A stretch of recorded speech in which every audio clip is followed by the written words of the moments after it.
Ya, Assalamualaikum warahmatullahi wabarakatuh.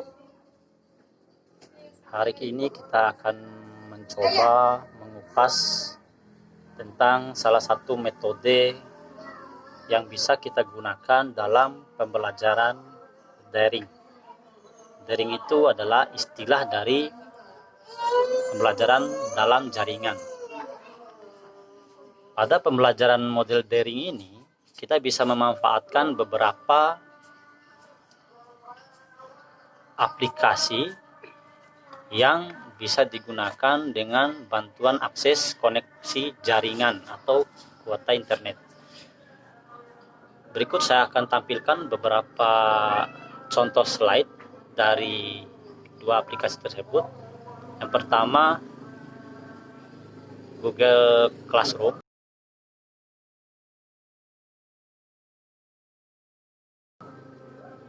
Yang kedua, Google Formulir atau Google Form.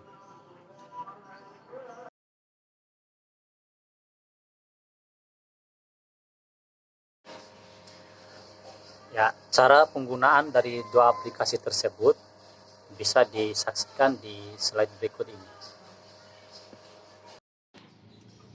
Berikut adalah cara membuat kelas dalam Google Classroom.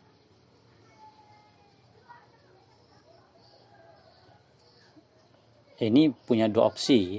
Kita bisa menginstal dalam bentuk aplikasi di Play Store atau kita bisa mengaksesnya via kolom search di Google ya. Ya, ini adalah tampilan kelas yang dibuat oleh teman-teman yang lain, teman-teman guru. Dan kelas yang tampil ini adalah kelas yang saya sudah masuk bergabung sebagai siswa.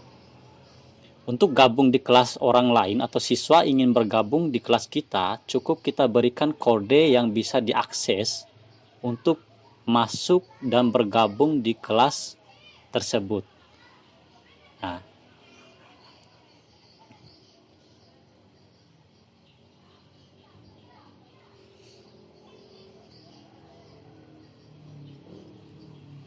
kita akan lihat contoh kelas yang sudah dibuat. Nah, ini adalah kelas yang sudah saya buat, dan di kelas ini kita yang membuat kelas akan bertindak sebagai guru. Kita bisa memilih guru di dalam classroom ini. Bisa kita undang teman kita atau guru yang ada di sekolah tersebut yang satu mata pelajaran dengan kita untuk bergabung di sini, untuk bertindak juga sebagai guru. Nah, pada tampilan sub kedua ini, tugas kelas, di sini adalah ranah kita sebagai guru untuk membuat tugas yang akan nanti ditampilkan di tampilan depan ini. Ya, di sini kita membuat tugas. Pada kolom plus atau ada tulisan buat, kita bisa membuat tugas sesuai dengan apa yang ingin kita tugaskan kepada siswa. Ada beberapa opsi pilihan, tinggal kita pilih mau membuat tugas dalam bentuk tugas atau kuis. Tergantung pilihan kita sebagai guru. Tinggal kita pilih salah satu dari item ini untuk kita buat. Ya, ini contoh jika kita ingin membuat tugas. Pada opsi ini, kita bisa memilih apakah tugas yang kita buat ini bisa dikerjakan oleh semua siswa yang ada di kelas atau hanya beberapa siswa saja jika di dalam kenyataannya ada siswa yang tidak tuntas nilainya dalam mengerjakan tugas. Bisa kita pilih dan kita hilangkan centang paling atas dan kita pilih siswa mana saja yang bisa mengakses tugas ini, dan hanya itu yang bisa mengakses tugas ini, hanya siswa yang kita pilih. Nah, kita anggap bahwa tugas ini untuk diakses semua siswa yang ada di kelas.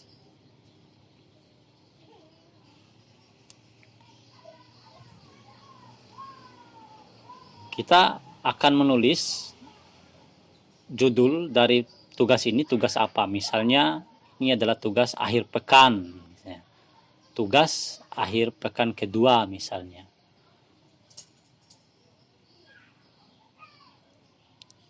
Kita bisa bubuhkan pada judul di atas ini jenis tugas yang akan kita buat untuk siswa yang ada di classroom. Nah, pada opsi ini, karena ini sifatnya opsional, kita hanya bisa memilih atau membubuhkan catatan di sini manakala tugas ini butuh penjelasan, butuh dijelaskan lebih rinci maksud dan tujuan tugas tersebut. Namun jika tidak ada, kita tinggalkan, scroll ke bawah, maka akan ada tampilan, dua tampilan di bawah. Yang pertama, tambahkan tugas.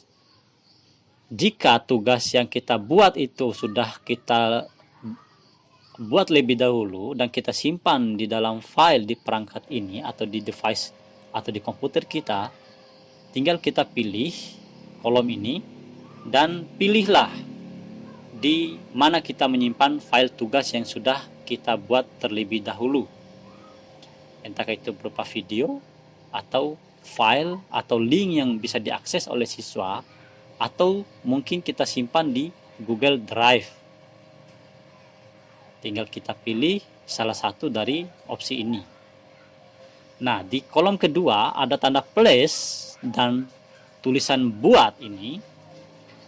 Jika kita klik, maka akan tampil beberapa media yang bisa kita gunakan manakala tugas yang akan kita buat itu akan kita buat pada saat ini juga. Artinya tugas belum kita buat terlebih dahulu. Maka dalam hal ini kita akan membahas tentang membuat tugas dalam bentuk Google Formulir. Nah, pada tampilan ini kita langsung bisa mengakses penggunaan Google Formulir. Maka kita abaikan yang di poin-poin di atas, kita fokus pada pembuatan tugas dalam bentuk Google Formulir. Ketika kita klik, maka otomatis kita akan diarahkan masuk pada tampilan Google Formulir. Seperti ini tampilannya. Pada bagian tampilan depan, United Form, kita bisa menulis apapun di situ, tergantung guru atau kita membuat tugas itu. Jika pada tampilan ini, depan ini, kita akan menulis tentang tugas apa ini atau identitas awal siswa misalnya, atau lengkapi identitas siswa terlebih dahulu. Jika dipandang perlu, maka kita akan menjelaskan pada bagian depan ini.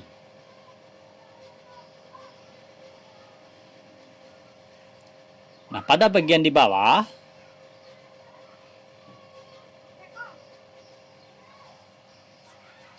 pada bagian ini kita ulangi kembali. Kita bisa menuliskan atau mengarahkan peserta atau siswa untuk melengkapi identitas siswa atau identitas peserta sebelum mengerjakan soal yang akan kita buat di bagian kedua. Jika ini dipandang perlu. Tapi menurut saya ini wajib ya, untuk mendeteksi bahwa siapa yang mengerjakan tugas ini. Nah, pada bagian pertama ini, kita bisa meminta kepada peserta untuk mencantumkan email atau langsung nama. Ini tergantung bagaimana menurut guru itu baik atau tidak, atau perlu atau tidak. Nah, jika hanya sekedar menulis email, maka kita hanya perlu memilih jawaban singkat. Jika pertanyaan itu membutuhkan uraian panjang, maka bisa kita pilih paragraf. Karena siswa membutuhkan atau peserta membutuhkan ruang yang banyak untuk menguraikan jawaban. Namun jika hanya sebatas email atau identitas, nama, kelas, dan lain-lain, cukup kita pilih jawaban singkat saja.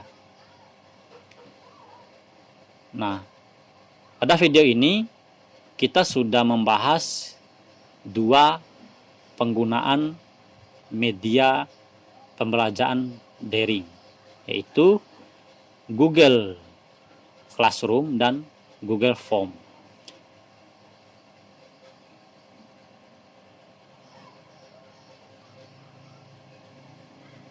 Sekian video tutorial penggunaan Google Form dan Classroom.